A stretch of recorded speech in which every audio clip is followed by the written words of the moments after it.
On February 28, 2026, the U.S. and Israel launched coordinated strikes on Iran. Explosions rocked Tehran. Iran has launched missile and drone strikes on U.S. bases. Civilian casualties are reported. Global condemnation is growing. Thousands of casualties are reported, including civilians on both sides.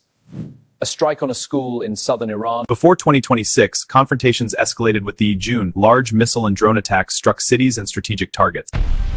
Middle East is on the brink. Iran has launched a massive retaliation strike. Operation Revenge has begun. We'll respond with full force. This is no longer shadow war.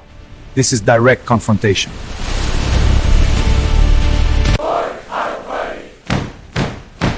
The world fears this could become a wider regional war bit. War between governments, but pain for the people.